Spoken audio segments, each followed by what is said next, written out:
कैसे देखते हैं आज के जर्नलिज्म को आप? ये कहना बड़ा कठिन है कि कौन पत्रकार है कौन पत्रकार नहीं है। एक बड़ी लॉबी जिनकी संख्या बहुत ज्यादा है, उनको सिर्फ सरकार की जी हुजूरी करनी है। उनको सिर्फ वो सरकार का पीआर सेक्शन, जैसे पीआर एजेंसी होती है वैसे वो काम कर रहा है। सरकार ने उनको ये खबर भेज दी, वो अपने नाम से उसको चला दे। मीडिया की मंडी इतनी बड़ी हो गई कि इसमें सही माल कौन सा है और कौन सा जहरीला माल है, इसे समझना बड़ा कठिन हो गया। पश्चिम बंगाल और असम का जो शानदार जीत हुई है, उसके बाद में पॉलिटिकल सिनेरियो बदल गया। भारतीय जनता पार्टी की ढलान का वक्त आ रहा है।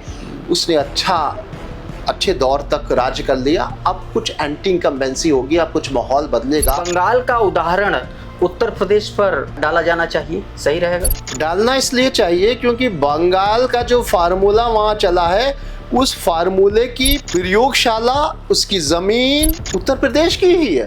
लेकिन वो 2 बार उसकी फसल काट चुकी है भाजपा। अखिलेश यादव आखिर करना क्या चाह रहे हैं आज की तारीख में, ये पता नहीं चल पा रहा है। एक तरफ वो पीडीए की बात करते हैं, पिछड़ों को, दलितों को, मुसलमानों को आगे बढ़ाएंगे या उनकी राजनीति करेंगे। दूसरी तरफ उनके मन में ये भी है कि भाई अपर कास्ट भी जो है वो भारतीय जनता पार्टी से उठ के मेरी तरफ आ जाए। जुगनुओं को रोशनी में कैसे चमकाओगे तुम? या हया अपनाओ या फिर बेहया हो जाओ तुम। बहुत सारे पॉइंट हैं जिससे ये लगता है कि भारतीय जनता पार्टी चुनाव आयोग को इस्तेमाल करने की कोशिश करती है। चुनाव आयोग भाजपा के हक में काम करता है। बहन जी का क्या मतलब, उत्तर प्रदेश में सक्रियता रही है इस बीच। हाँ, तो लग रहा है कि कुछ 2027 में बहन जी कुछ कर पाएंगी, या आपको क्या लगता है? उनके अंदर ताकत है, उनका कैडर है, उनकी विचारधारा है। वो एक संघर्ष और एक आंदोलन से निकली हुई पार्टी है। जहां मुसलमान बाइपोलर चुनाव में 95% निकलेगा भाजपा को हराने के लिए, तो क्या हिंदू बेवकूफ है? उन्हें एकजुट होगा। मुसलमानों के वोटों को बटेरने का ठेका समाजवादी पार्टी के पास है, हिंदुओं के वोटों को बटोरने का ठेका बीजेपी के पास में। मायावती जी रैलियां करती हैं, सड़क पे निकलती हैं, बहुत अच्छे तरीके से चुनाव लड़ती हैं, और तीसरा कोण पैदा हो जाता है। तुम्हारा आधार तुम्हारे साथ आ जाएगा, दलित वोट आएगा, खुद ब खुद आपके साथ हो सकता है, ब्राह्मण आ जाए, हो सकता है मुसलमान आ जाए। बंगाल दूसरा उत्तर प्रदेश बनेगा। वहाँ मछली खा रहे हैं तिलक लगा के, ये अपना जो आपका जो हिंदुत्व का मुद्दा है, वहां पर वो उनको लग रहा है कि अस्मिता का सवाल है।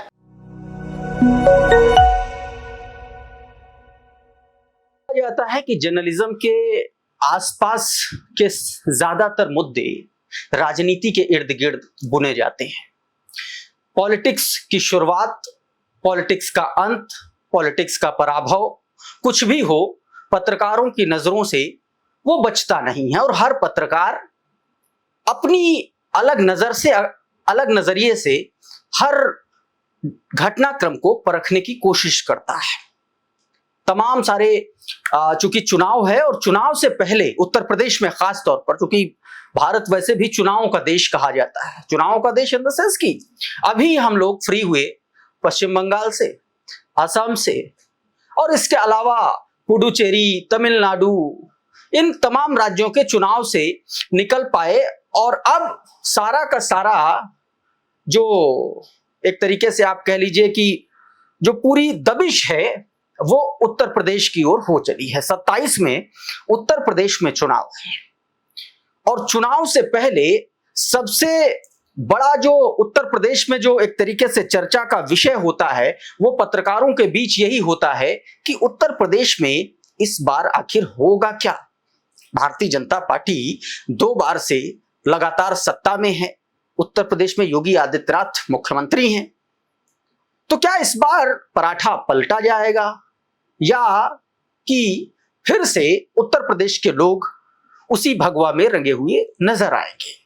बहन जी का क्या होगा, और तमाम सारे उन क्षेत्रीय दलों का भी क्या होगा, चाहे वो उत्तर प्रदेश की राजनीति करते हों, चाहे वो देश की राजनीति करते हों, तमाम सारे मसलों पर। और सबसे अहम बात, जब किसी पत्रकार से हम बात करते हैं तो सबसे पहले बात करते हैं जर्नलिज्म की। हमारे साथ बातचीत करने के लिए नवेद चिको जी मौजूद हैं। सर, बहुत बहुत स्वागत है सबसे पहले आपका। नवेद सर के बारे में मैं आप तमाम साथियों को बता दूं कि लगभग 3 दशक का पत्रकारिता का अनुभव, और ये अनुभव किसी दफ्तर या कार्यालय में बैठकर जर्नलिज्म करने का नहीं है। ये अनुभव सड़कों की खाद छानने का है। ये अनुभव घटनाओं को, सूचनाओं को जमीन पर उतर करके उनको संकलित करने का है। तमाम सारे चैनल्स पर आप इनको देखते होंगे, नजर आते होंगे, और विश्लेषण इनका किस तरीके का होता है आज के इस वीडियो में, इस पॉडकास्ट में, इस इंटरव्यू में आपको समझ में भी आएगा। सर, सबसे पहले चूंकि जर्नलिज्म की बात हम लोग कर रहे हैं, एक लंबा अनुभव, और आपने खास तौर पर जब जर्नलिज्म की हम लोग बात करते हैं तो आपने हर दौर देखा है पत्रकारिता का। मतलब आपने अखबार की पत्रकारिता से लेकर के मैगजीन की पत्रकारिता से लेकर के आपने फेसबुक की पत्रकारिता तक को देखा है। जी बिल्कुल। कैसे देखते हैं आज के जर्नलिज्म को आप? पत्रकारिता बिल्कुल बदल गई प्रशांत भाई। अब जमीन आसमान का अंतर हो गया है। जैसे सियासत बदली, जैसे समाज बदला, जैसे सड़क बदली, जैसे खेत बदला, वैसे पत्रकारिता भी बिल्कुल वक्त के साथ बदल गई। दरअसल आज की तारीख में ये कहना बड़ा कठिन है कि कौन पत्रकार है, कौन पत्रकार नहीं है। दरअसल सच ये है, सोशल मीडिया जैसे आम हो गई, यानी सोशल मीडिया का हथियार सबके पास है। एक स्मार्टफोन एक गरीब इंसान के पास भी है, एक बेकस इंसान के पास भी है, एक रिक्शा चलाने वाले के पास भी है, एक आईएएस के पास भी है, एक बाबू के पास भी है, एक दुकानदार के पास भी है। तो जाहिर सी बात है कि सोशल मीडिया हर आम इंसान का हथियार हो गया। पत्रकारिता की परिभाषा क्या है? पत्रकारिता का मतलब है हम खबर को, सूचना को इधर से उधर पहुंचा दें। हम आपको कोई खबर दे दें, जैसे मैं खबर दे दूं कि एक मेरे मित्र हैं, वो इस जगह पर मुझसे मिलने आने वाले हैं, ये भी एक खबर है। मैं इस वक्त ये खबर बताते हुए पत्रकार हो गया। तो जब सोशल मीडिया जैसा हथियार आम इंसानों के पास हो गया तो हर इंसान पत्रकार हो गया, क्योंकि वो सूचनाओं को, खबरों को, अपने विश्लेषण को, अपनी विचारधारा को दूसरे तक पहुंचा सकता है एक क्लिक पे। मान लीजिए साक्षर नहीं है कोई व्यक्ति, हर इंसान अच्छा लिख नहीं सकता, हम कह रहे हैं मामूली भी नहीं लिख सकता, साक्षर नहीं है कोई, तो वो एक क्लिक दबाएगा और वो बोलेगा जो उसको लगेगा कि ममता बनर्जी अगर हारी है तो ये देश हित में है, ये उसके विचार हैं, ये उसने लोगों तक पहुंचा दिए। या ममता बनर्जी अगर हारी है तो ये लोकतंत्र पे बहुत बड़ा हमला है, ये कोई भी आम इंसान पहुंचा सकता है। तो वो भी पत्रकार हो गया, एक अंडा बेचने वाला भी पत्रकार। सवाल यही है कि क्या वो पत्रकार हो गए?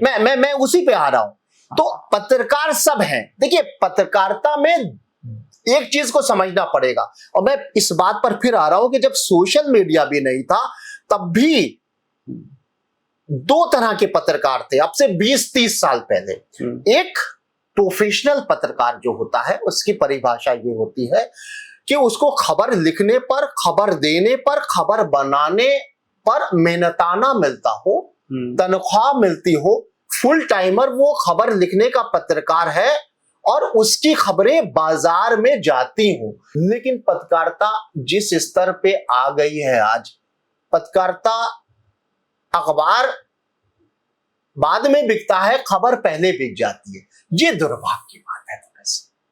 थोड़ा सा विस्तार से बताइए कैसे? विस्तार में सीधी सी बात है कि आज के जमाने में जब अखबार 6 रुपए का मिल रहा है, 8 रुपए का मिल रहा है, या कोई चैनल को देखने के लिए हम 300-400-500 रुपए खर्च कर रहे हैं पूरे महीने, उससे पड़ती नहीं पड़ती है प्रोडक्शन हाउस को, चैनल चलाने वाले को। उसको मोटा पैसा चाहिए होता है, उसको बहुत सारे इक्विपमेंट्स लगाने पड़ते हैं, उसको भारी तनख्वाहें देना पड़ती हैं, उसकी गाड़ियां फील्ड में दौड़ती हैं, उसको कहीं ना कहीं उसको पैसा लगाने वाला कोई कॉर्पोरेट का आदमी होता है, या सरकारी विज्ञापन उसको मिलता है। तो जब सरकारी विज्ञापन मिल रहा होगा और सरकार के पैसों के ऊपर पत्रकार को तनख्वाह मालिक दे रहा होगा, तो कुछ ना कुछ सरकार की कमियों पर पर्दा तो डाला ही जाएगा।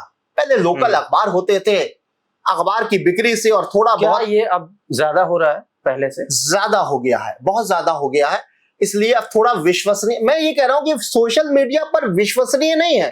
जो आम इंसान अपने को पत्रकार बता के खबर देता है, वो खबर तो दे सकता है, लेकिन उस पर विश्वास हर कोई नहीं करता है।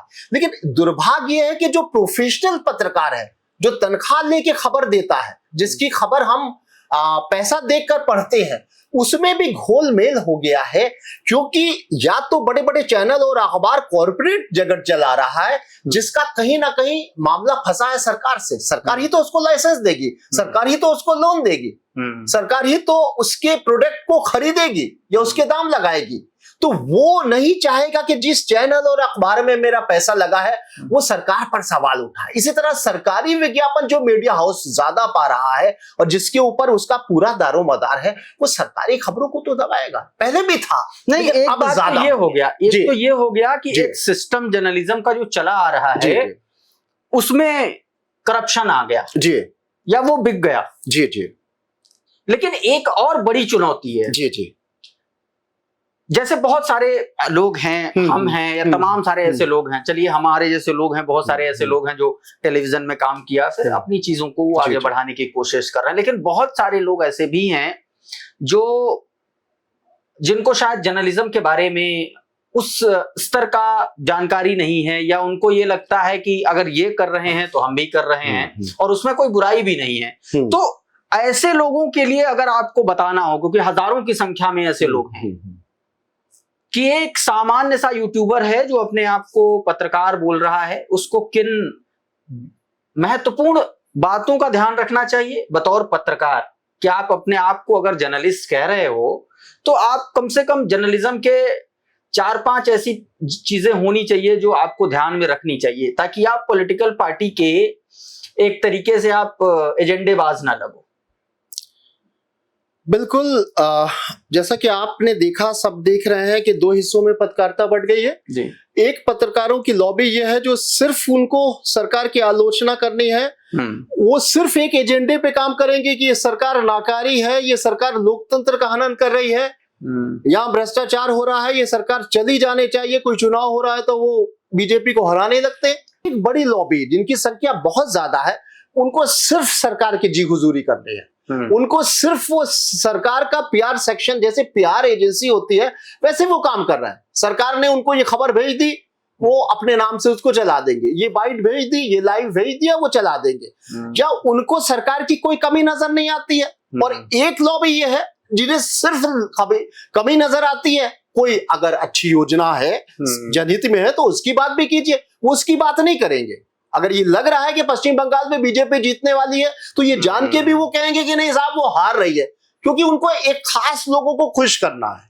लेकिन एक सबसे बड़ी चिंता की बात है कि बहुत बड़ी मीडिया का हिस्सा वो सरकार की पीआर एजेंसी की तरह काम कर रहा है। वो सरकार की कमियों को सरकार को बता भी नहीं रहा है, जो कि सरकार के लिए फायदेमंद होता है। सरकार का तंत्र इतना बड़ा नहीं होता कि वो कोने कोने में सारी चीजों को समझे और देखे, जनता की समस्याओं को जाने। अगर जनता परेशान है किसी मामले को लेकर, सड़क को लेकर, कूड़े को लेकर, किसी योजना को लेकर, उसको उस योजना का लाभ नहीं मिल रहा है, एक पत्रकार की हैसियत से हम सरकार को जब ये बताएंगे तो तभी तो सरकार उस कमी को खत्म करेगी। तो ये जो एक आलम है सरकार की चाटुकारिता का, सरकार के पक्ष की बात रखने का या सरकार की कमियों को ढकने का, ये और एक एजेंडा पत्रकारिता जिसमें सिर्फ हम सरकार की कमियों को पेश करते हैं, इन दोनों के बीच ये सब कुछ कैसे शुरू हुआ, क्यों शुरू हुआ? इसके पीछे आप कुछ मूल वजह बता सकते हैं? क्या मानते हैं आप? इसकी वजह जो मुझे लगती है, हमने कुछ दौर देखे हैं पहले, क्योंकि दोनों तरफ के लोग इसके लिए जिम्मेदार हैं। दरअसल एक दौर ही आया जब मीडिया के लोग जो अखबार की दुनिया से, खबरों की दुनिया के, चैनल की दुनिया से जुड़े हैं, इसके अलावा कुछ नए किस्म के लोग मीडिया में न सिर्फ वो एक पत्रकार बनने की तरह पेश हुए, बल्कि वो मीडिया हाउस चलाने के लिए एक लंबी कतारें आने लगी। एक बड़े बड़े मीडिया हाउस, हम न सिर्फ जिनके अपने इंटरेस्ट थे, हाँ, उनको लगा कि अगर हम एक चैनल खोल लें, एक अखबार खोल लें, एक मैगजीन खोल लें, एक वेब प्लेटफॉर्म शुरू कर दें, तो उसमें जितना पैसा हम लगाएंगे, उस खबरों का कंटेंट सरकार के फेवर में अगर होगा, तो सरकार इनाम के तौर पर हमारे बिजनेस ग्रोथ को आगे बढ़ा देगी। इस मंशा के साथ मीडिया की मंडी इतनी बड़ी हो गई कि इसमें सही माल कौन सा है और कौन सा जहरीला माल है, इसे समझना बड़ा कठिन हो गया। मतलब आप ये कह रहे हैं कि मीडिया में, मीडिया घरानों में, या ये कह लीजिए कि तमाम सारे मीडिया हाउसेस में जो संपादकों की पोजीशन थी, जो संपादकीय था, वो बड़ा सिस्टमैटिकली जो है उसको कमजोर कर दिया गया या खत्म कर दिया गया। बिल्कुल सही आपने कहा। संपादकीय होता है, वो कंटेंट होता है जो अपनी राय रखता है कि क्या सही हो रहा है, क्या गलत हो रहा है, क्या अच्छा होना चाहिए, क्या सरकार में कमी है, क्या सरकार में खूबी है, क्या किया जाए जिससे समाज बेहतर हो। वो कंटेंट बेच दिया गया और उसी कंटेंट के आधार पर पूरी खबरों का इंफ्रास्ट्रक्चर होता है। खबरें तो सिर्फ सूचनाओं की होती हैं। सर, आपने सब बहुत सारे दौर देखे हैं जर्नलिज्म के, तो काफी टाइम अलग हर सरकार का अपना एक तरीका होता है पत्रकारों को टैकल करने का, उनसे संबंध रखने का, किस तरीके से पत्रकारों को कितना स्पेस देना है, नहीं देना है। क्या लगता है, उत्तर प्रदेश का ही चलिए अगर एग्जांपल ले लें, तो बहुत सारी सरकारें आई गई, भारतीय जनता पार्टी की कई सारे, उससे पहले भी कांग्रेस की सरकारें, समाजवादी पार्टी, बहुजन समाज पार्टी। आप इन अलग अलग सरकारों में जर्नलिज्म के एरा को कैसे देखते हैं? देखिए, दौर बदला, वक्त बदला और वक्त के साथ में सब कुछ बदल गया। अगर आज हम ये बात कहेंगे कि आज के तारीख में भारतीय जनता पार्टी की सरकार है और मीडिया का गला घोटा जा रहा है, तो ये ठीक नहीं होगा। जब दौर, ये कल्चर ही ऐसा हो गया कि इस दौर में भी अगर कांग्रेस की सरकार होती या बसपा की सरकार होती या समाजवादी की सरकार होती, तो वो भी यही कर रही होती, क्योंकि ये दौर पलटा है। जैसा देश वैसा भेष, ये दौर कुछ ऐसा हो गया जो हम लोगों ने इससे पहले जिक्र किया था कि अब मीडिया की मंडी इतनी लालची हो गई है, इतने नियमों के विरुद्ध हो गई है, अपने सिद्धांतों के खिलाफ हो गई है, जिसके मूल ही नहीं है, जो सच का साथ नहीं देती है। तो हमारी मंडी ही गड़बड़ हो गई है, जिसे बेचने के लिए कोई भी आ सकता है। आज की तारीख में भारतीय जनता पार्टी अगर मीडिया की कमजोरियों का फायदा उठा रही है, आज के दौर में अगर समाजवादी पार्टी होती तो वो भी फायदा उठा रही होती। या कल जब अखिलेश सरकार थी तो अखिलेश सरकार में भी ये इस तरह की चीजें कुछ होती थी, अब ज्यादा हो गई क्योंकि अब माहौल और बिगड़ चुका है। मैंने कहा ना कि अब मतलब अगर मैं आपसे जैसे पूछूं कि पुराने दौर में जैसे एनडी तिवारी की सरकार, उस समय मीडिया की क्या स्थिति थी, क्या कैसे रिलेशन हुआ करते थे तब सरकारों के? क्योंकि हम लोगों ने देखा है पिछले 15-20 सालों में कि जो जर्नलिज्म, जो पत्रकारिता, खास तौर पर दिल्ली से लेकर के उत्तर प्रदेश तक कहीं भी आप देखेंगे तो वो कहीं ना कहीं उन पर एक पॉलिटिकल प्रेशर, पॉलिटिकल दबाव बना रहता था पहले से ही। लेकिन दबाव लेने का काम जो है राजनीतिक दलों का, ये 15-20 सालों में ज्यादा बढ़ा, आपको लगता है? देखिए, ये 20-25 सालों की कहानी तो मैंने अपनी आंखों से देखी है। इस दौरान मैंने एक चीज देखी है कि जो जो वक्त बदल रहा है वो मीडिया कमजोर हो रही है और मीडिया पूरे तरीके से सरकारों की कठपुतली बन गई है। उसकी वजह यह है कि हमारे पेशे में कुछ ऐसे घुसपैठिया घुस आए हैं जो पत्रकार बता के पीआर का काम कर रहे हैं, सरकार के प्रमोशन का काम कर रहे हैं, या सरकार के खिलाफ काम कर रहे हैं, या वो ब्लैकमेलिंग का काम कर रहे हैं, या वो चाटुकारिता का काम कर रहे हैं। तो ये पत्रकारिता के सिद्धांतों का और पत्रकारों का दोष नहीं है, ये उन घुसपैठियों का दोष है और उन पत्रकारों का भी दोष है जो सिद्धांतवादी है, जो पत्रकारिता को जिंदा रखने की कोशिश। मान लीजिए कि आप जैसे ये बता रहे हैं पत्रकारों का दोष है, घुसपैठिए आ गए, लेकिन इसके पीछे राजनीति भी तो है। राजनीति ने एक तरीके का दबाव, एक प्रेशर क्रिएट किया ना जर्नलिज्म पर। देखिए, ऐसा है कि जैसा माहौल होगा, अगर हम कमजोर होंगे तभी कोई हमारे ऊपर हमला कर सकेगा। अगर हम ताकतवर हैं तो हमारे ऊपर हमला नहीं होगा। मीडिया को जब कमजोर हालत में देखा, जब देखा कि कुछ ऐसे लोग इस पेशे में आ गए जो अखबार निकाल रहे हैं, चैनल निकाल रहे हैं और हाथ जोड़े खड़े हैं कि हमें तो भैया विज्ञापन का पैकेज चाहिए या हमें 4 काम चाहिए, तो फिर वो कल्चर ही बन जाएगा कि अब सरकारों को ये लगने लगेगा कि जब ये हाथ जोड़ के अपना कंटेंट बेचे दे रहा है थोड़ी सी लालच में, तो जो दूसरा बैठा हुआ है हम इस पर भी दबाव बना के वैसा ही काम करवाएंगे। तो वो ऐसी कल्चर अब शुरू हो गई है जो खत्म होना बड़ा मुश्किल है। और मैं फिर यही कह रहा हूं, भारतीय जनता पार्टी बहुत ताकतवर सरकार है, लगातार चुनाव जीत रही है, तीसरी बार नरेंद्र मोदी प्रधानमंत्री बन गए, आने वाला वक्त भी बड़ा सुनहरा भाजपा का लग रहा है।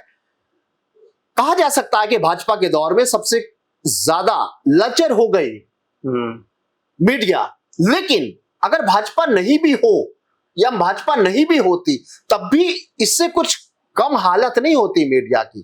कोई भी होती, पार्टी तो चाहेगी, जो सरकार चलाएगा वो यही चाहेगा कि जो हमारी सूचनाएं देता है, जो हमारे बारे में लिखता है, जो हमारी अच्छाइयों बुराइयों के बारे में जनता को हमारी खबरें बताता है, वो मेरे बारे में सब कुछ अच्छा बताए। लेकिन जो बताने वाला है, जब वो खुद ही सौदा करने चला जाता है, 100 में 10-20% कहां सिद्धांतों को जिंदा रख पाएंगे जिनको तनख्वाह मिलने की। मैं एक बात बताऊं, आज के जमाने में मैंने अभी एक छोटा सा रिसर्च मैंने किया अपने लखनऊ में ही। 40-50 पत्रकार ऐसे हैं जो बहुत सिद्धांतवादी, बहुत अच्छे पत्रकार थे, जो रिटायर हो चुके हैं। कोई टाइम्स ऑफ इंडिया से रिटायर हो चुका है, कोई पीटीआई से हो चुका है, कोई दैनिक जागरण से रिटायर हो चुका है, कोई हिंदुस्तान से हो चुका है, कोई अमर उजाला से, या कोई हिंदू से रिटायर हो चुका है। वो खाली बैठे, उनके अंदर क्षमताएं बहुत अच्छी है निष्पक्ष खबरें लिखने की, या जैसी भी हर तरह का कंटेंट उनको लिखना आता है। उनके पास में एक पैसे का काम नहीं, चलिए कोई बात नहीं, वो रिटायर हो गए तो उनके पास। लेकिन फ्रीलांसर के तौर पर अगर कोई अच्छा आर्टिकल, अच्छी कॉपी लिखता है तो छापने को तो सब तैयार है, 1 रुपया कोई नहीं देता। आश्चर्य है। अब वो क्या करेंगे? अब कोशिश की जाती है कि उनका प्यार, उनसे प्यार का काम लिया जाए और कहा जाए हम आपको मोटा पैसा देंगे। तो भाई आदमी घर पर बैठा है, उसको भी जरूरतें होंगी, रिटायर हो गया, पेंशन है नहीं, तो इस तरीके से मजबूरी में भी आदमी जा रहा है। हमारे पास या किसी के पास नौकरी नहीं है, वो किसी मीडिया हाउस में, उसको पहले ही बता दिया कि भैया इस धारा पे चलना है हमें, तब हम तुम्हें नौकरी पे रख पाएंगे, ज्यादा क्रांतिकारी मत बनना। तो जाहिर सी बात है। अभी जैसे सर कई सारे राज्यों में चुनाव हुए, इन पर आपका, बंगाल में खास तौर पर, बंगाल है, असम है, तमिलनाडु है, ये बड़ा, तीनों राज्य बहुत चर्चा का विषय रहे। बंगाल में ममता बनर्जी 3 बार के मुख्यमंत्री सत्ता से बाहर हो गई। ये चुनाव आपको क्या लगता है, मतलब क्या वजह रही भारतीय जनता पार्टी के सत्ता में आने की? पश्चिम बंगाल और असम का जो शानदार जीत हुई है, उसके बाद में पॉलिटिकल सिनेरियो बदल गया। बदल इसलिए गया कि क्यों कुछ दिन पहले तक थोड़ा थोड़ा बदला हुआ नजर आ रहा था। बदला मतलब ये कि अब भारतीय जनता पार्टी की ढलान का वक्त आ रहा है, उसने अच्छे दौर तक राज कर लिया। अब कुछ एंटी इनकम्बेंसी होगी, अब कुछ माहौल बदलेगा, धर्म की राजनीति के बरक्स अब शायद फिर से धार्मिक, जो जाति की राजनीति है वो होगी। लेकिन जिस तरीके से ध्रुवीकरण हुआ, जिस तरीके से भारतीय जनता पार्टी के प्रति जनता का विश्वास पश्चिम बंगाल और असम में दिखाई दिया, लग रहा है कि फिर भारतीय जनता पार्टी अपने उस ऊंचाई की तरफ, जहां पर एक बार 10 सालों में ऊपर गई थी, तो वो ऊंचाई चढ़ी रही है, वो नीचे नहीं आएगी। क्योंकि नीचे इसलिए लगने लगा था, उत्तर प्रदेश भाजपा हारी, पीडीए पे अखिलेश यादव ने अच्छा खासा काम किया, लग रहा था कि इस बार शायद आने वाले 2027 में विधानसभा चुनाव में जबरदस्त फाइट हो और समाजवादी पार्टी और कांग्रेस का जो गठबंधन है वो शायद भारतीय जनता पार्टी को हरा सके। लेकिन पश्चिम बंगाल और असम और तमाम रिजल्ट्स आने के बाद में ये लग रहा है कि शायद भारतीय जनता पार्टी का विजय रथ उत्तर प्रदेश में। लेकिन बंगाल में तो एंटी इनकम्बेंसी का कोई मतलब नहीं था। बंगाल में तो इनकम्बेंट गवर्नमेंट टीएमसी की थी, एंटी इनकम्बेंसी उनके खिलाफ रही होगी। भाजपा को अगर ये, क्या बंगाल का उदाहरण उत्तर प्रदेश पर डाला जाना चाहिए, सही रहेगा? डालना इसलिए चाहिए क्योंकि बंगाल का जो फार्मूला वहां चला है, उस फार्मूले की प्रयोगशाला, उसकी जमीन उत्तर प्रदेश की ही है। लेकिन वो 2 बार उसकी फसल काट चुकी है भाजपा ना, चेंज हो गया है, सूरत बदल दी है, एसिड्स वही हैं। उत्तर प्रदेश से भारतीय जनता पार्टी पैदा हुई और उत्तर प्रदेश से भारतीय जनता पार्टी शबाब पे आई। राम मंदिर वजह थी, अयोध्या थी, अयोध्या का आंदोलन था, वो संघ और भारतीय जनता पार्टी ने दशकों तक लड़ाई लड़ी थी, हिंदुत्व का परचम लहराने लगा था। धीरे धीरे भारतीय जनता पार्टी आज इस हालत में आ गई कि वो पूरे देश पर राज करने लगी। लेकिन जब राम मंदिर का फैसला न्यायालय ने कर दिया राम मंदिर के हक में और राम मंदिर का भव्य निर्माण हो गया, तो उसके बाद ये लगा कि ये मुद्दा खत्म हो गया। अब इस मुद्दे पर भारतीय जनता पार्टी चुनाव नहीं जीत सकती, जैसा कि उत्तर प्रदेश के लोकसभा चुनाव में नजर आया था कि उत्तर प्रदेश में भाजपा हार गई थी। लेकिन भाजपा ने अब उसकी सूरत बदल दी। वही हिंदू मुस्लिम, वही ध्रुवीकरण, वही हिंदुत्व का एजेंडा अब मंदिर को और अयोध्या को लेकर नहीं है, अब वो घुसपैठ को लेकर है, वो सुरक्षा को लेकर है की घुसपैठ, नहीं, क्योंकि बहुत सारे आंकड़े तो ये बताते हैं कि घुसपैठियों के खिलाफ जो ऑपरेशन चलाए गए वो जितना ढोल पीटा जाता है उसके अकॉर्डिंग तो कुछ भी नहीं चलाया गया। और उत्तर प्रदेश में भी कई बार इस तरीके के मामले निकल के सामने आए जिसमें बांग्लादेशी और रोहिंग्या का मुद्दा उठाया गया। बाद में जब जांच आई तो पता चला वो अपने ही देश के तमाम सारे लोग निकले। तो ये क्या मुद्दा टिक पाएगा क्या, ये मैं जानना चाहता हूं। ये मुद्दा जहां था असम में, पश्चिम बंगाल में, वो हिट हो गया और उनको सफलता दिला दी। लेकिन इससे उपजा हुआ हम इससे उपजे हुए जो फल है वो तो उसकी मिठास तो सब चखेंगे ना। इससे पैदा हुई हिंदू मुसलमानों के बीच की दूरी जो पश्चिम बंगाल में शबाब पे, जहां पर ये उम्मीद नहीं की जा सकती थी कि वहां ध्रुवीकरण हो जाएगा। दरअसल ये सारे मुद्दे जो हैं ध्रुवीकरण के या हिंदुत्व के या हिंदू मुसलमानों के बीच में टकराव और खाई पैदा करने के, वो सुरक्षा से जुड़े हुए हैं। उत्तर प्रदेश में, पश्चिम बंगाल में ये कहा गया कि घुसपैठिया घुसे आ रहे हैं, तुम सुरक्षित नहीं हो हिंदू भाइयों। एक वक्त वो आएगा कि उनकी संख्या बड़ी हो जाएगी और वो तुम्हारे ऊपर राज करेंगे, तुम उनके गुलाम बन जाओगे। कुछ इस तरह का कंटेंट वहां पर धीरे धीरे पैदा हुआ। उत्तर प्रदेश में एक बात जो जिस पॉइंट के ऊपर 2 बार भारतीय जनता पार्टी यहां पर जीत चुकी है लगातार, कि तुम सुरक्षित नहीं हो। हिंदुओं से कहा गया कि तुम सुरक्षित नहीं हो क्योंकि यहां पर क्षत्रिय, जो भी क्षेत्रीय दल हैं, समाजवादी पार्टी हो, बसपा हो, या फिर कांग्रेस को भी का जिक्र किया जा सकता है कि एक जमाने में कांग्रेस की भी सरकारें हुआ करती थी। उन सरकारों के दौरान में मुसलमानों को सर्वोपरि माना गया, सारे लाभ उनको दिए गए और हिंदू सुरक्षित भी नहीं था। मुस्लिम आतंकवाद कह लीजिए या गुंडागर्दी करिए या माफियागिरी कर लीजिए, कि उस साम्राज्य के बीच में हिंदू समाज डरा हुआ था, सहमा हुआ था, असुरक्षित थे, माताएं बहनें सुरक्षित नहीं थी। ये मुद्दा उत्तर प्रदेश में बहुत तेजी से फलता फूलता। ये तो 2 बार फल फूल चुका, हाँ, इस बार भी फूलेगा। तो पता चला ज्यादा फुला देंगे कि फट जाएगा गुब्बारा पूरा। सवाल इस बात का है कि प्रमोशन की बात होती है, हम किस मुद्दे को कैसे प्रमोट करें। जनता बहुत भोली भाली होती है, पूरे देश की, पूरी दुनिया की एक आवाम जो होती है उसमें 80-90% वो आवाम होती है, वो जनता होती है जो जिस मोड़ पर मोड़ दिया जाए, जैसा वातावरण दे दिया जाए, जो बता दिया जाए 10 बार, उसके दिमाग में घुसने लगता है। आज की तारीख में अखिलेश यादव धर्म बनाम जाति की लड़ाई लड़ना चाहते हैं। भारतीय जनता पार्टी पर इल्जाम लगता है कि वो धर्म की राजनीति करती है, विपक्ष पर ये इल्जाम, खासतौर से अखिलेश यादव पर इल्जाम लगता है कि ये जाति की राजनीति करते हैं, यानी समाजवादी पार्टी ने हमेशा जाति की राजनीति की। वो पीडीए का कंसेप्ट लेकर आए, लेकिन अखिलेश यादव का पीडीए का कंसेप्ट प्रमोट कैसे होगा?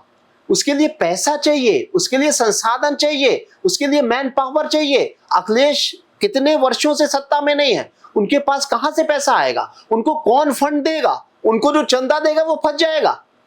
भारतीय जनता पार्टी लगातार जीत रही है, लगातार उसकी सरकारें हैं, उसके पास फाइनेंसर है, उसके साथ जुड़ने वाले लोग हैं, उसके पास पीआर एजेंसी है, उसके पास सरकारी एजेंसीज है।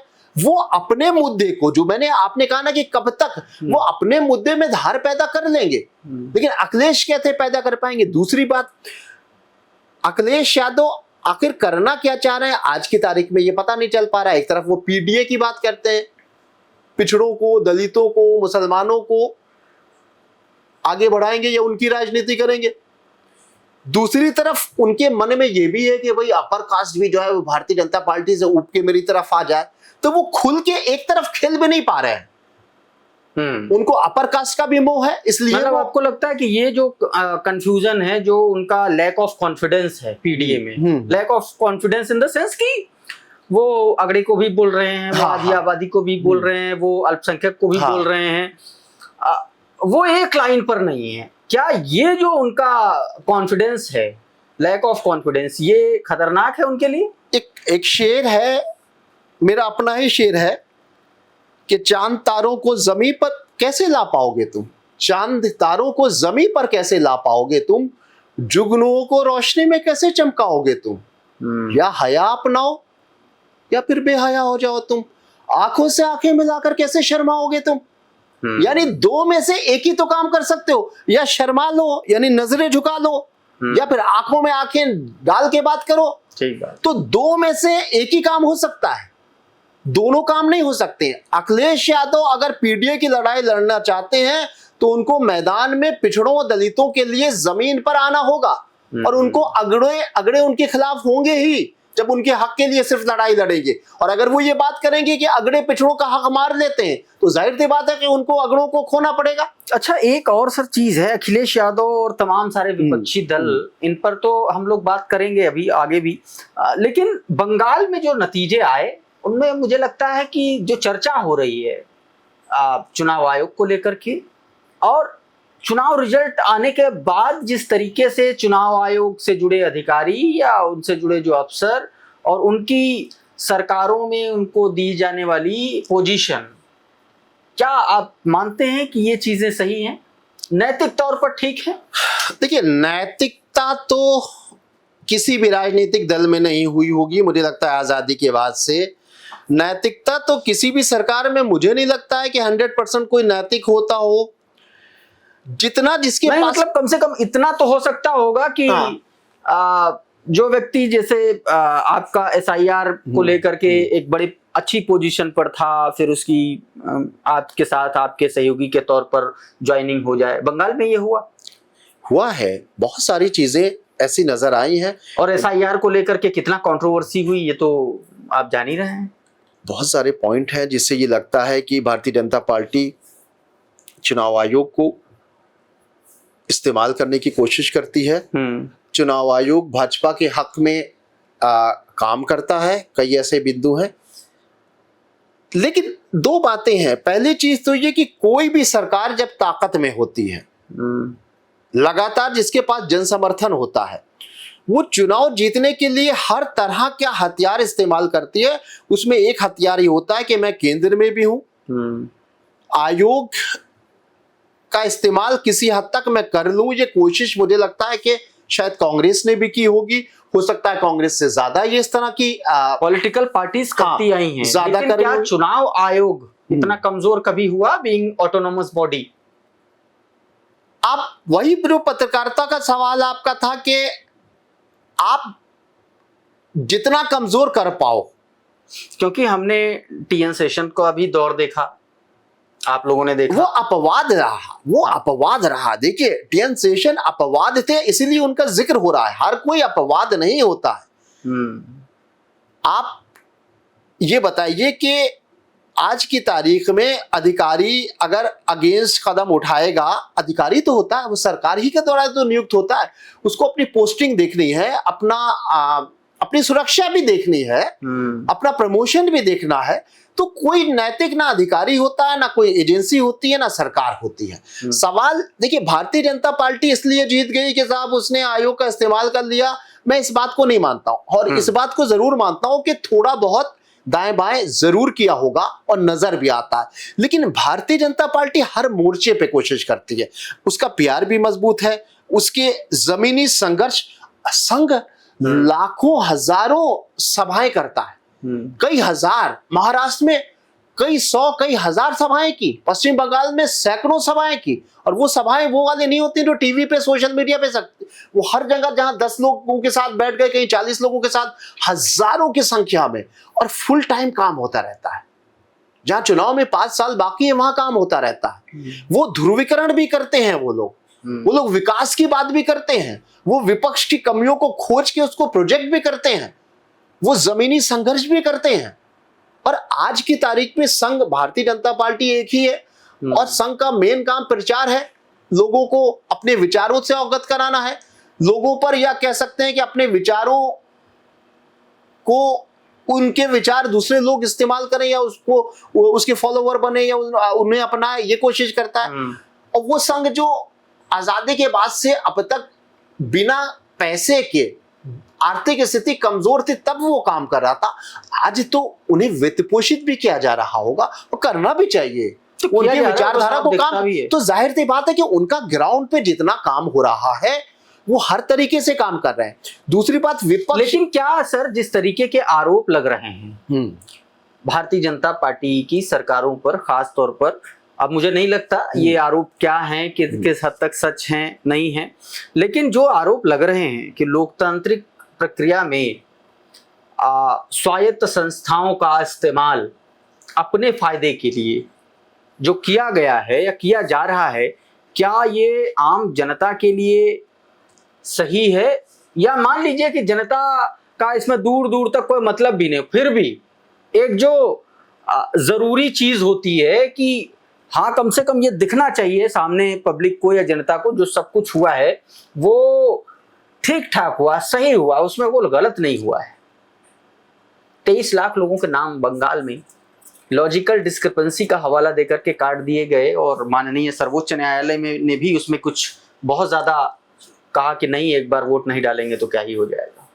देखिए, ये प्रश्न तो उठता है, इस तरह के कई मुद्दे ऐसे हैं जिस पर प्रश्न जरूर उठता है, लेकिन सवाल इस बात का है प्रश्न उठाने का जिनका कर्तव्य है वो क्या कर रहे हैं। मैं एक चीज पर आना चाह रहा हूँ, जो आपके यूपी की पॉलिटिक्स से भी वो बात आगे जुड़ेगी कि जब हालात इतने खराब हो गए हैं, आप ये बताइए कि जब ये सारे विपक्षी दल कह रहे हैं कि लोकतांत्रिक व्यवस्था चकनाचूर कर दी गई है, संविधान तार तार कर दिया गया है, चुनाव में धांधली हो रही है, ऐसे में कहा जा रहा है अपने स्वार्थ के लिए भारतीय जनता पार्टी ऐसा कर रही है, लेकिन विपक्ष भी तो अपने स्वार्थ के लिए आपस में लड़ रहा है। अगर देश को बचाना है, लोकतंत्र को बचाना है, आपको अपने निजी फायदे यानी अपनी पार्टी के निजी फायदे नहीं देखना है, तो कांग्रेस तो तृणमूल एक क्यों नहीं हुई? मुद्दा दोनों का एक था। राहुल गांधी ने सबसे पहले आयोग को घेरा, फिर ममता ने कहा कि हम घेर रहे हैं, हमारे साथ अन्याय हो रहा, लेकिन दोनों का, पार्टियों का स्वार्थ यह था कि इस मुद्दे पर भी एक साथ नहीं आ पाए। यानी आपको निजी स्वार्थ था, पार्टी का स्वार्थ था, आपको देश नहीं बचाना था। उनके मुताबिक देश अगर बर्बाद हो रहा है, लोकतंत्र को अगर चकनाचूर किया जा रहा है, अगर संविधान के साथ खिलवाड़ किया जा रहा है, तो टीएमसी और कांग्रेस साथ में क्यों नहीं खड़ी हुई? आज की तारीख में आने वाला वक्त इसलिए विपक्ष के लिए कठिन है कि कांग्रेस और समाजवादी पार्टी के बीच दरार दिखाई दे रही है। अखिलेश यादव के ट्वीट ये बता रहे हैं कि अप्रत्यक्ष रूप से कि कांग्रेस धोखेबाज है, कांग्रेस क्षेत्रीय दलों का साथ नहीं देती, बुरे वक्त पर साथ देने वाले हम हैं और दूसरे लोग साथ नहीं दे रहे हैं। तो ऐसे में जो विपक्षी दल मुसलमानों के वोट का एक आधार से आगे बढ़ता है, उनका वोट बैंक कटेगा, टूटेगा, बिखरेगा, फिर से हारेंगे। अगर कांग्रेस के साथ में स्थितियां आपको क्या लग रही हैं? अभी कुछ महीने का वक्त बचा। देखिए, मैं यही बात कह रहा हूं कि अभी पश्चिम बंगाल से पहले या बिहार से पहले ये बात कही जा रही थी। मेरी तो कोई बहुत बड़ी हैसियत नहीं, लेकिन जो विद्वान है, पॉलिटिकल विद्वान है, और आम राय भी यही कह रही थी कि पीडीए तेजी से उत्तर प्रदेश में काम कर रहा है, जाति की राजनीति उभर रही है और अखिलेश यादव भारतीय जनता पार्टी को हरा सकते हैं या टक्कर दे सकते हैं। लेकिन बिहार के बाद, पश्चिम बंगाल के बाद, असम, तमाम चुनावी नतीजों के बाद ये लग रहा है कि भारतीय जनता पार्टी एक बार फिर धर्म की राजनीति और हिंदुत्व के परचम को लेकर उत्तर प्रदेश में तीसरी बार झंडा गाड़ देगी। अखिलेश यादव लड़ेगी कहां? उनके पास पैसा है नहीं, उनकी एकता एक नहीं है, उनकी एकता भी तो टूट रही है। एक तरफ ओवैसी घुसे आ रहे हैं, दूसरी तरफ मायावती को बी टीम के तौर पर प्रोजेक्ट किया गया। बहन जी का थोड़ा सा अभी बात करेंगे जी। बहन जी का क्या मतलब, उत्तर प्रदेश में सक्रियता रही है इस बीच। हाँ, तो लग रहा है कि कुछ 2027 में बहन जी कुछ कर पाएंगी, या आपको क्या लगता है? क्योंकि आपका एक नहीं, अब कुछ नहीं कर पाएंगे। अब क्या करेंगे? इतना बड़ा चैलेंज है पूरे देश में, भारतीय जनता पार्टी का जलवा चल रहा है। उत्तर प्रदेश से पैदा होने वाली भारतीय जनता पार्टी अपना उभार एक बार, तीसरी बार जीत जाए तो कोई ताजुब नहीं है। उनके अंदर ताकत है, उनका कैडर है, उनकी विचारधारा है, वो एक संघर्ष और एक आंदोलन से निकली हुई पार्टी है। बहन जी का बड़ा सम्मान है, विपक्षी दल भी उनका सम्मान करते हैं। जब वो मैदान में निकलती है तो उनके पीछे 5 लाख लोग खड़े हो जाते हैं। वो करती ही नहीं है इसीलिए कि मेरा जनाजा। उनकी सारे बयान, उनके एक्शंस, उनकी पॉलिसी यही बताती है कि भारतीय जनता पार्टी से हम नहीं लड़ पाएंगे। अप्रत्यक्ष रूप से उनका हर बयान, हर ट्वीट, हर एक्शन यही लगता है कि वो मैदान छोड़कर पवेलियन में बैठ गई है, कभी कभी कमेंट्री कर देते। तो यहाँ ही नहीं, बाइपोलर चुनाव है, और बाइपोलर चुनाव जहां होता है वहां भारतीय जनता पार्टी को फायदा होता है। बाइपोलर चुनाव में मुसलमान एकजुट होकर कभी ममता को जिताने चला जा रहा है, कभी समाजवादी पार्टी को जिताने की कोशिश कर रहा है। जहां मुसलमान बाइपोलर चुनाव में 95% निकलेगा भाजपा को हराने के लिए, तो क्या हिंदू बेवकूफ है? वो नहीं एकजुट होगा। अब देखेगा टोपी वाले दाढ़ी वाले सब 95% निकले, खाला आओ अम्मा आओ सब आओ, सब चुनाव दे दो, भाजपा को हराना है। इस तरह के मैसेज में तो ध्रुवीकरण होगा ही, और ये मैसेज तब होता है जब बाइपोलर आमने सामने का चुनाव होता है। अगर त्रिकोणीय होता है, लेकिन बाइपोलर तो शुरुआत तो उत्तर प्रदेश से ही हुई, बाइपोलर भारतीय जनता पार्टी से ही 17 से हुई। मैं यही तो कह रहा हूं, बाइपोलर चुनाव में भारतीय जनता पार्टी जीतती है। बाइपोलर नहीं, लेकिन ध्रुवीकरण की जो बात कर रहे हैं, हाँ, हर पार्टी करती है, समाजवादी पार्टी भी करती है, लेकिन भारतीय जनता पार्टी सामने आकर के ध्रुवीकरण करती है। मैं यही कह रहा हूं, मैं ये कह रहा हूं कि दोनों तरफ से ध्रुवीकरण तो सब, मुसलमानों के वोटों को बटेरने का ठेका समाजवादी पार्टी के पास है, हिंदुओं के वोटों को बटोरने का ठेका बीजेपी के पास में है। एक जमाना हुआ था दलितों का और तमाम इस तरह के जातिगत वोटों का, जातिगत पार्टियां अपना ठेका लेती थी। अब सवाल इस बात का है, मेरा कहने का मतलब प्रशांत भाई ये है कि तीसरा कोण नहीं बन पा रहा है। यही पश्चिम बंगाल में हुआ, किसी हैसियत में कांग्रेस थी नहीं, लेफ्ट थी नहीं। बाइपोलर चुनाव जब होता है, मैं कहने की कोशिश ये कर रहा हूं कि बाइपोलर जब चुनाव हो रहा होता है तो एक तरफा वोट भाजपा के खिलाफ विपक्ष के समाजवादी या तृणमूल के फेवर में, जब मुसलमान अब एक तरफा 95% पोल कर रहा है, और जब ये माहौल दिखाई देता है तो दूसरी तरफ कहीं ना कहीं हिंदू वोट एक तरफ होगा, भाजपा को उसका फायदा होगा। अगर त्रिकोणीय होगा, जैसे कल्पना कर लीजिए कि आने वाले 27 के चुनाव में बसपा भी चुनाव लड़ती है, चुनाव लड़ने की तरह लड़ती है, मायावती जी रैलियां करती हैं, सड़क पे निकलती हैं, बहुत अच्छे तरीके से चुनाव लड़ती हैं, और तीसरा कोण पैदा हो जाता है। और आप ये कह रहे हैं हाँ, कि अगर बहुजन समाज पार्टी या बीएसपी सुप्रीमो बाहर निकलें तो उसका फायदा बसपा को होगा और भारतीय जनता पार्टी को नुकसान होगा। हाँ, मैं ये कहने की कोशिश कर रहा हूं, शायद मैं बात अपनी कह नहीं पा रहा हूं। मेरे कहने का मतलब है कि अगर तीसरा कोण पैदा हो जाता है, त्रिकोणीय मुकाबला होता है, तब भाजपा के खिलाफ मुसलमान एकजुट नहीं हो पाते हैं। कुछ बसपा चला जाएगा, कुछ समाजवादी पार्टी चला जाएगा, तो ऐसे में उधर हिंदू वोट एकजुट नहीं होगा।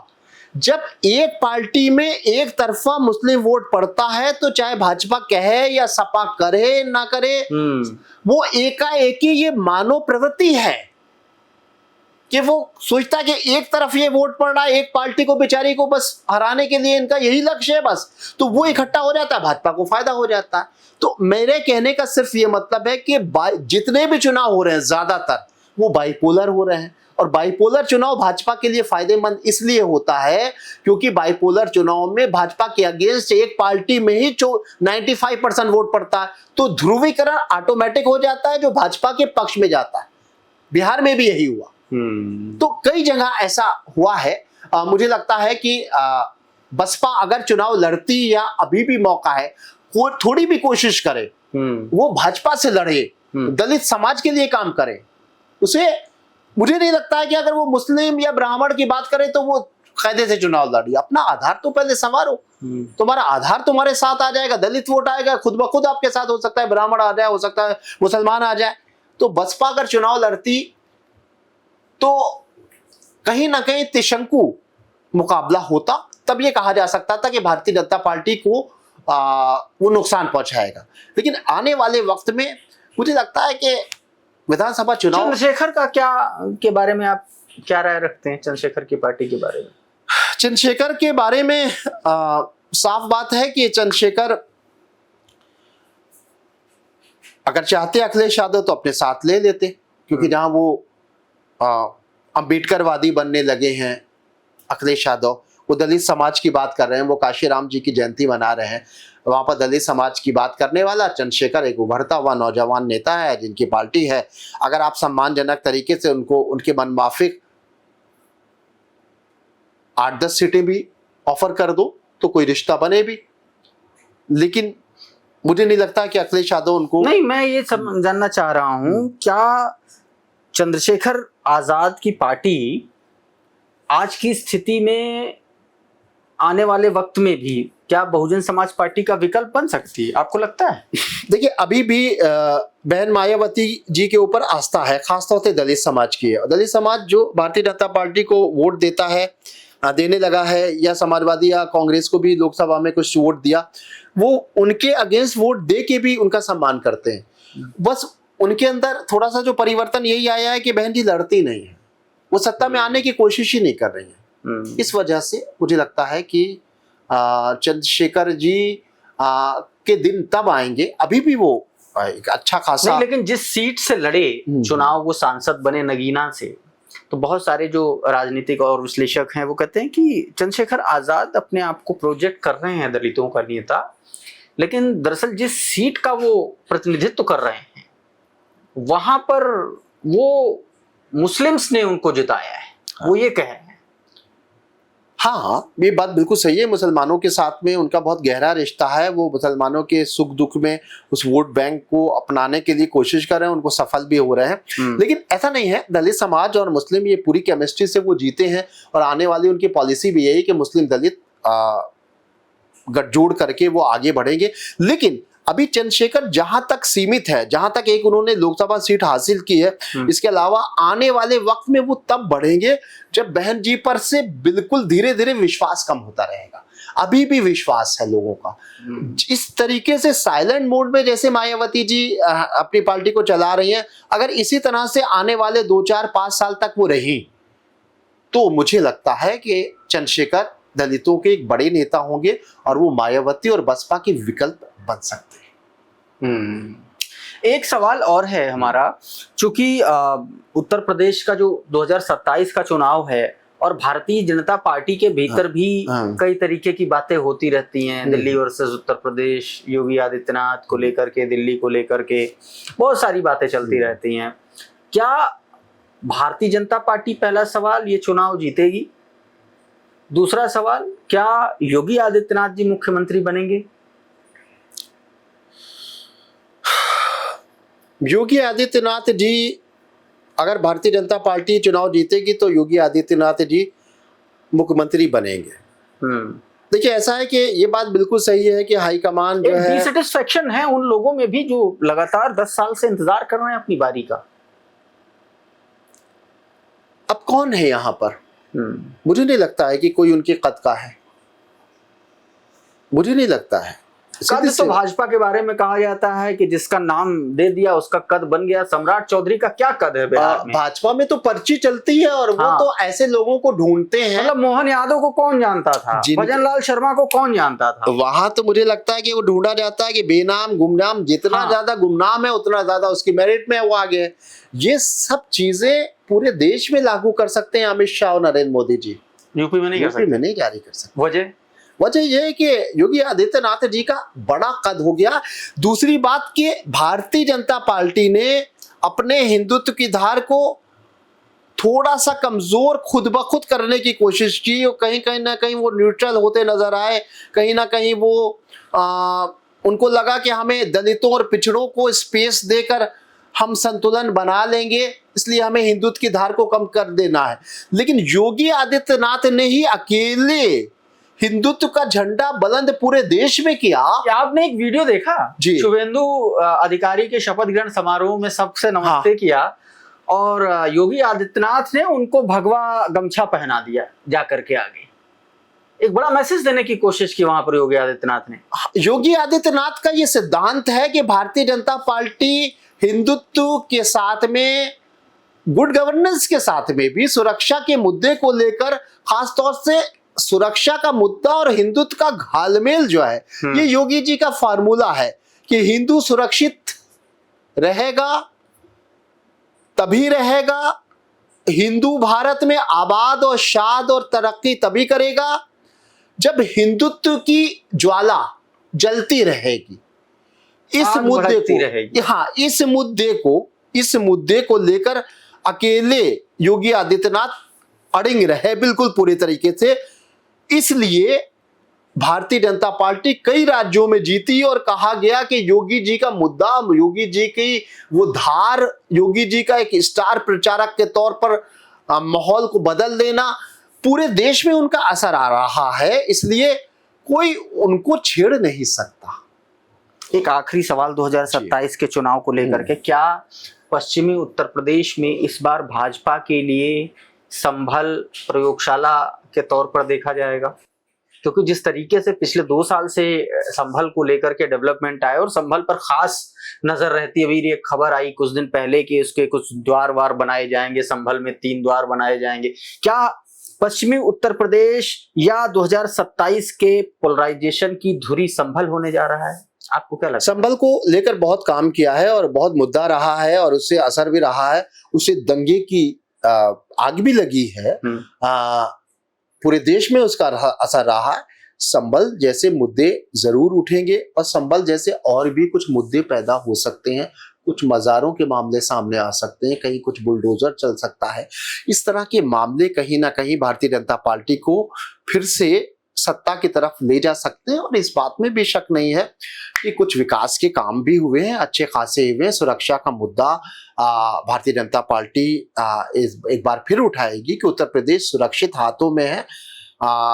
दूसरी बात ये कि एक चीज बहुत मेरे मन में है कि आने वाले समय में जो महिलाओं को कोई आर्थिक लाभ देने की कोई ना कोई पॉलिसी यूपी में जरूर इस्तेमाल किया जाएगी, क्योंकि इसके बिना, बंगाल की तरह, हाँ, इसके बिना आप चुनाव जीतना आसान नहीं महिलाओं को।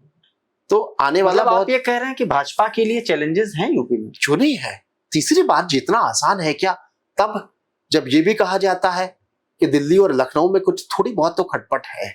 वो बात अलग है कि आपस में ट्यूनिंग हो जाती है, लेकिन शक्ति प्रदर्शन तो होते ही रहते हैं। अच्छा, एक बात बताइए, आप तो तमाम सारे पत्रकारों के बीच में उठते बैठते हैं, संपादकों के बीच में, क्या योगी आदित्यनाथ नेशनल फेस बन सकते हैं?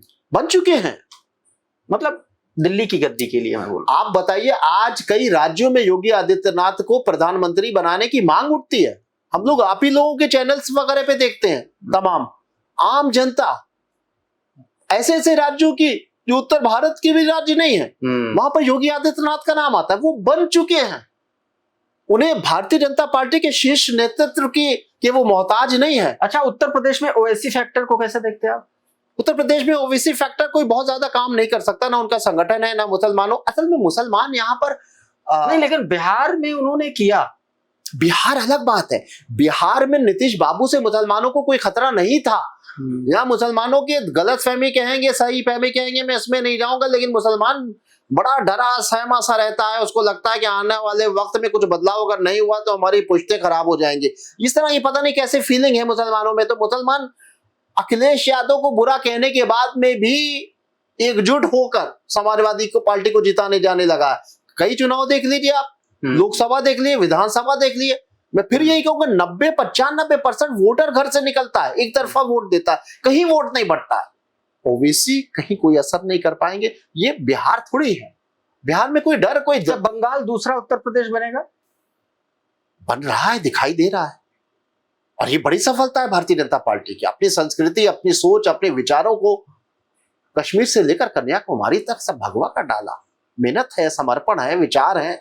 दाएं बाएं तो करता ही है आदमी जब पावर में होता है, कुछ ना कुछ तो दाएं बाएं करता है। सिद्धांत विधान कहाँ रहते हैं पावर के साथ? हाँ, पॉलिटिक्स और पॉलिटिक्स है। जीतने के लिए आप देखिए, वो वहां मछली खा रहे हैं तिलक लगा के। ये अपना जो आपका जो हिंदुत्व का मुद्दा है, वहां पर वो उनको लग रहा है कि यहाँ अस्मिता का सवाल है। तो चुनाव, मजे की बात ये रही कि शपथ ग्रहण समारोह में जो वीआईपी का मेन्यू लिस्ट आई, उसमें मछली नहीं थी। हाँ, लोग कह रहे थे उनको चुनाव जीतना है भैया, और ठीक भी है। आपका मुद्दा पत्रकारिता है, तो आप पत्रकारिता के मुद्दे तक उसमें आगे बढ़ना है। आपको अपना यूनिट बढ़ाना है, आपको टेक्नोलॉजी अपनी बढ़ानी है, आपको अपना बजट बढ़ाना है, आपको अर्निंग पैदा करनी है। आप दुनिया भर के सिद्धांतों का अचार डालेंगे क्या? ठीक बात, सीधी सी बात है। ठीक बात।